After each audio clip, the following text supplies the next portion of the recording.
We know the feeling. Many of the people in this room know the feeling. As U.S. Congressmen Riley Moore and Chris Smith have proposed the Nigeria... Tinubu, where are you? As your people are...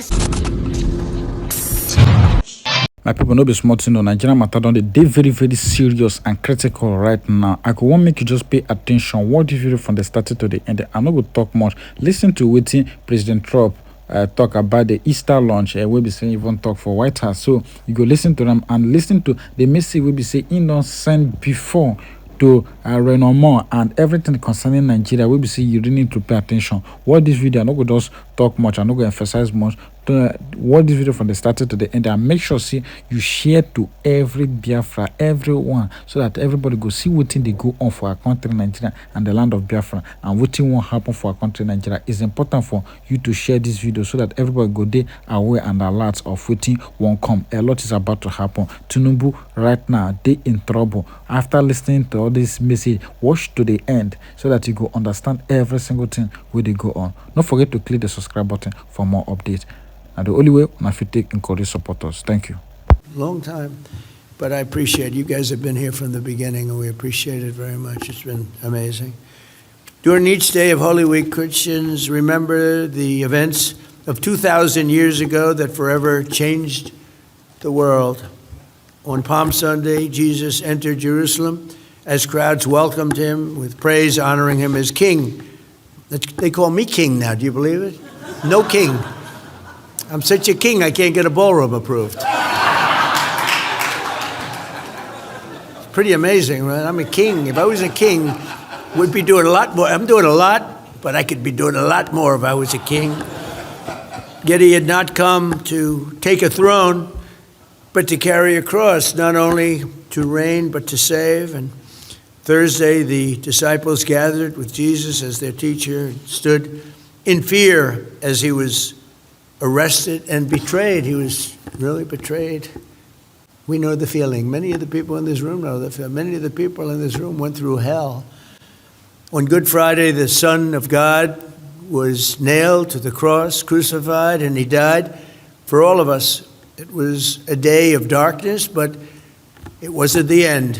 By any means, it was not the end.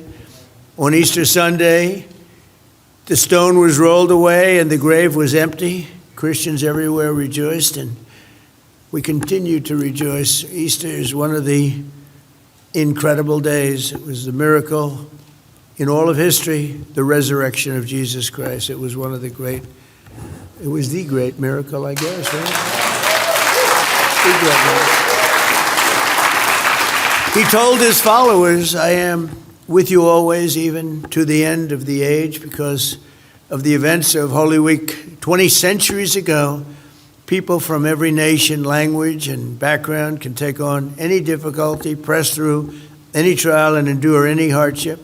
With Christ, not one thing can separate humanity from the powers of God's everlasting love. Across the generations, what happened on Easter has inspired his followers to love one another, to forgive, to do works of charity, and build the beautiful churches. And we have some of the most beautiful buildings in the world. To me, churches, I love great architecture, and we have some of the most beautiful churches. Christians have opened schools, ministries, and hospitals on every continent to teach care and heal those in need, and they do it with love, and they do it with great affection.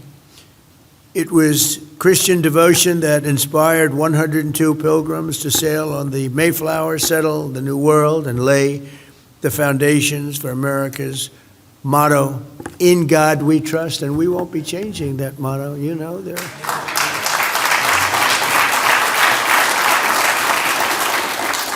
are groups of people that motto is unacceptable. We don't deal with them.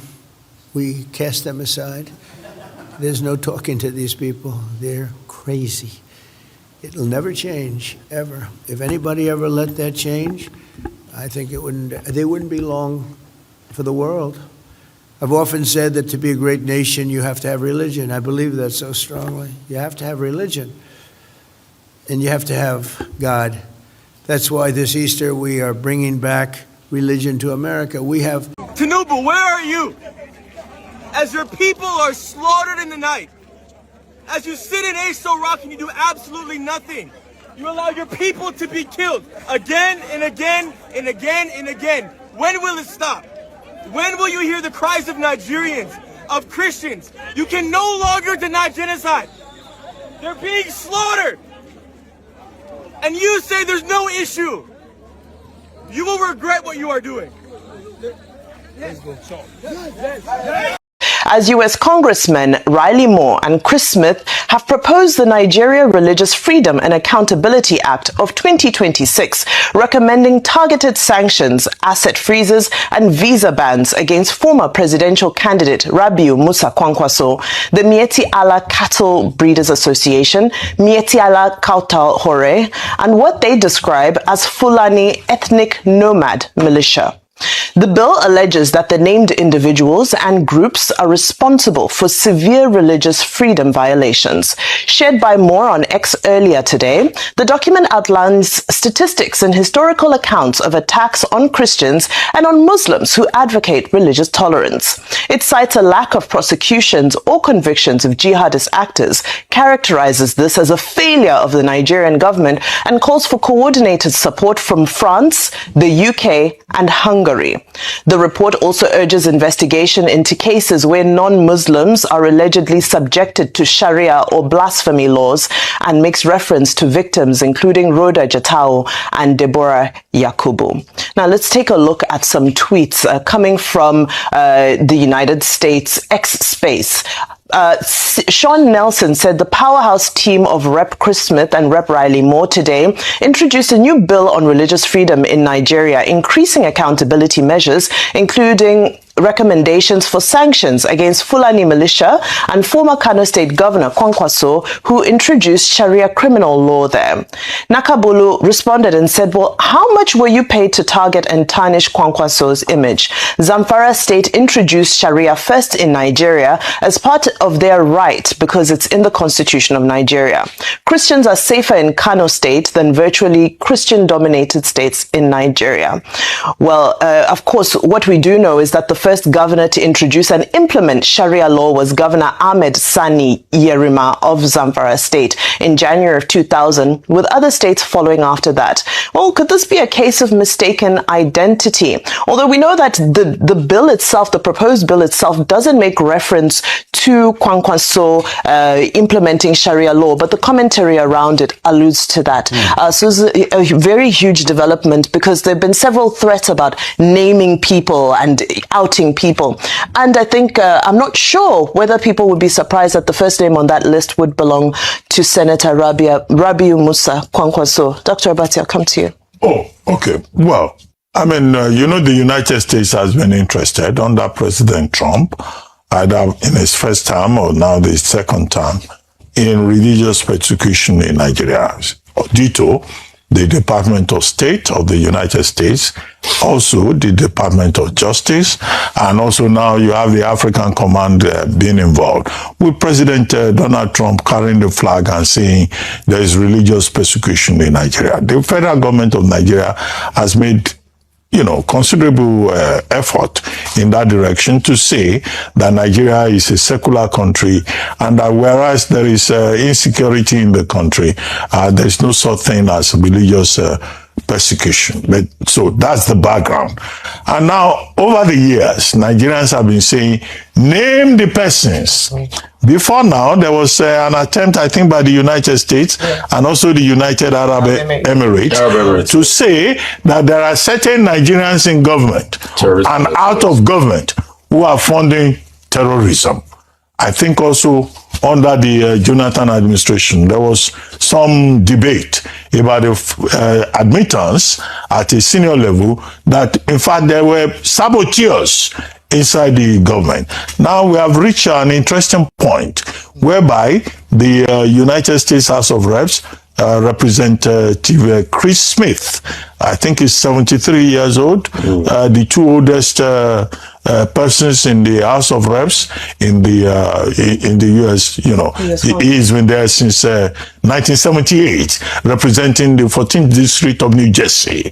And then you have Congressman Riley Moore, also now proposing a bill, and they are now saying that the United States Congress should declare the Katauri, Mieti ala Katau, should declare it a terrorist organization, and also Mieti ala itself, which is the principal, home body, should be declared. And then they have now, in that context, named certain persons, and it is the name of Senator, former governor, Dr. Rabiu Musa Kwankwanso, flag bearer in the last general elections of the NMPP that has been mentioned. And then Makban, there's a group called Makban. Fulani ethnic nomads have also been named. Well, this matter has to go before the Congress, and they've indicated penalties that such persons will be declared as terrorists. Such persons will not be allowed to go anywhere near the United States of America. So it's a developing story. The matter will still go to Congress. It will be debated. But what you can say is that with the involvement of both Congressman Chris Smith and Riley Moore, this may be an outcome of the various visitations to Nigeria and the interactions with the Nigerian authorities. But we on our own at this table cannot reach a conclusion and say, oh, these persons, these groups, have been so properly identified. So there will be also negotiations, discussions at the binational level. Absolutely. Ayo, your take on this? Okay, so this is a huge story. And it's come up from, there's a journey towards this point. Starting off, of course, very significantly, amongst the other things that have happened, that post, that infamous post by President Donald Trump, which then triggered a chain of reaction. Obviously, from the Nigerian end, efforts that have been made to convince the US government that there's no Christian genocide happening has not seemed to yield much fruit, because the conclusion of this bill is that there is Christian genocide happening. In fact, before we talk about the main thrust of the story, which is the naming of some of the people they've identified to institute the Magnitsky Agreement Act, which includes asset freezing. It's not just visa bans, it's also asset freezing, and also this would have an implication for them beyond the United States of America. In fact, in this bill, some of their partners are mentioned, the United Kingdom, as well as others are mentioned, and they might, France, some of them might also decide to take on the same action. But I think beyond that is how detailed the report, about a 12-page bill. The preamble was to give details to the extent of the investigation that they did, including the congressional hearing, the fact that both Christian and moderate Muslims have been killed, the fact that some of them who oppose these things were targeted, were kidnapped, and were killed. So a lot of detail in the work that they did, and then the conclusion around what ought to be done, including the naming of these people. All through this journey, let me call it that, what I've been insistent on is that I wish that Nigeria took the lead on this, because it is quite sad that we're now referring to or depending on the United States to tell us what is happening in our country and what ought to be done. I want to almost say the audacity of one sovereign to interfere in fact, what they've cited as an example is that it's a threat to US national security, and that's why they've taken an interest in this matter. But it should be more of an interest for Nigerians. But I think we can't even begin to decide whether or not there's Christian genocide in the first place before we decide to begin to take action in that regard. So that's my first point. The second point then I would then talk about would be, what would be the implication of this naming of these individuals, of these people? I agree with Dr. Bati not to jump the gun, because I would like to understand the reasoning behind, because they didn't actually give a clear reason why he in particular was identified. And I'm glad that you drew in the Sharia law, because they mentioned it in this bill, that the Sharia law, blasphemy law was, part of the discrimination persecution against Christians and some people living in this area. So a few things around there. There are nuances, there are contexts that were not contained in this particular bill. But most importantly, what I'm calling for the Nigerian government at this point, can we take a lead on this? If there are indeed people who are killed because of their faith, can we do something about it? Can our senators, and this is where we call the National Assembly, can they do something about it? Their counterparts in the US have gone ahead to present their own report and made recommendations, and a bill has been passed. Can we do something about it back home? And finally, I'll rest on this point that, most importantly, can we now, they've accused, one of the charges brought against Malami is the fact that he didn't do anything but the list that was brought before him, and making that renewed call, that can we also identify the terrorist financiers or supporters or backers in Nigeria and do something about it? Exactly. That's what I would say. And it's sparking another conversation that we had in the beginning, which is that, is the Nigerian government collaborating with the United States as equals, or are we cooperating, meaning there's some form of coercion happening for us to sort of, agree to the terms that are being set out? Because it does seem like the United States is taking... US government about to impose another sanctions on Nigeria. This is the question a lot of people has been asking, following the news that a US lawmaker has sent a letter to the US Secretary of State to impose sanctions on Nigeria. Why always Nigeria, I ask?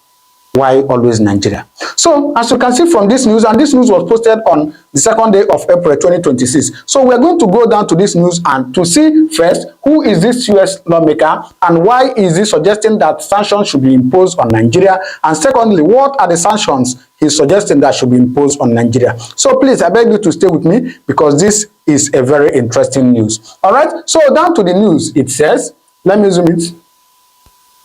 A United States lawmaker, Mark Harris, has urged Secretary of State Mark Rubio to impose sanctions on Nigeria over what he described as worsening violence against Christians. So the reason why this US lawmaker is actually, advocating that sanctions should be imposed on Nigeria is because of what he described as worsening violence against Christians. All right. He went further to say, in a letter dated April 2nd, 2026, Harris raised concern about what he called escalating persecution of Christians in Nigeria and Syria, saying the situation requires urgent attention from the US government. Wait, when did they start comparing Nigeria and Syria? So it has gotten to this point. Holy Jesus, this is a very serious case, honestly speaking. So this US lawmaker is saying that no, it is time for the US government to act on this issue. All right, going forward, he argued that attacks on Christian communities go beyond political unrest, describing them as violating the human dignity, religious freedom, and fundamental rights that governments are obligated to protect. Governments are obligated to protect your religious freedom, your human right dignity, and your fundamental rights. These are what governments are supposed to protect. But unfortunately in Nigeria, anyway, you answer the question whether it is being protected or not. Now, going forward, it says, the congressman called on the U.S. State Department to pressure both Nigeria and Syria to take decisive steps to safeguard Christian populations, noting that many have been killed, displaced, or subjected to repeated attacks. Noting that many has been killed. Indeed, in Nigeria, many has been killed. On daily basis, on weekly basis, we hear of attacks. Then you keep wondering, what is happening? What is our government doing? Right? So, this lawmaker is urging the U.S. government to pressure both Nigeria and Syria to take decisive action. All right? Harris acknowledged previous U.S. measures, including the designation of Nigeria as a country of particular concern and actions targeting Islamist groups, but said recent incidents remain alarming. Remain alarming. So, what are the recent incidents he's talking about? The issue of Jos. Of course, we saw what happened in Jos a couple of days ago where, tens of people were killed. And the ones that have been happening today again, there's another attack in Sokoto community. So all this and the more that are yet to come, though we don't pray for that, but It's just what it has appeared to be. So he's saying that no, that this is a very serious issue. All right. Going forward, he said, he cited reports of a Palm Sunday attack in Plateau State in which at least 30 people were reportedly killed, describing it as part of a broader pattern of violence against Christians. Of course, I said, that Palm Sunday attack that happened in Jos, it really got to US and some US lawmakers, and so they are talking about it now. All right? According to him, such incidents are not isolated, but reflect a growing trend of attacks allegedly carried out by Islamic militants, with government neither failing to respond adequately or downplaying the severity. So he's saying that, come on, these attacks are not just ordinary, that it is neither the government are not serious about it, they look at what he said. He said that with government neither failing to respond adequately or downplaying the severity. Severity means seriousness. So it seems the government don't really, the government are not taking it serious, and that is why they are not doing, tangible or responding tangibly to the attacks. All right. He went further to say, okay, the fact is, these are not isolated incidents. They are part of a broader and growing pattern of anti-Christian violence plaguing both countries at the hands of Islamic militants, while both governments continue to neither ignore or downplay the severity of these attacks, and Christians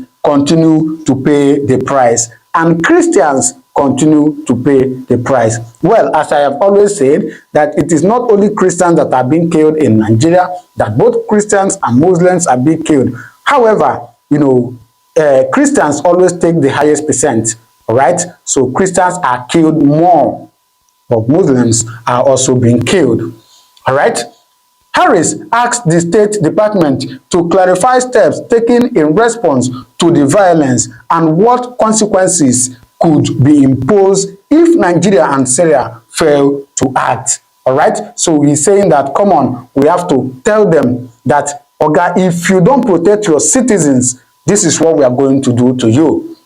And I think that is a good step so that it will ginger, both Nigeria and Syria government to take decisive actions in protecting their citizens. He also queried whether the US is considering additional measures such as sanctions, visa restrictions, or condition on aid to compel stronger action from the affected countries. You can imagine, this US lawmaker is also he is suggesting that sanctions should be imposed on Nigeria and visa restriction. This is serious. This is serious. All right? So on the final note, he said, the lawmaker stressed that the situation is particularly concerning as Christians mark the Holy Week, noting that many in affected regions continue to worship under fear or mourn victims of violence, So it's just unfortunate that this is what we see. And of course, as Christians mark their Holy Week, which is Good Friday, starting from Thursday, Holy Thursday, Good Friday, Holy Saturday, and Easter Sunday. And of course, on Monday, Galilee Feast. All right? So nobody knows what is going to happen within these 4 or 5 days.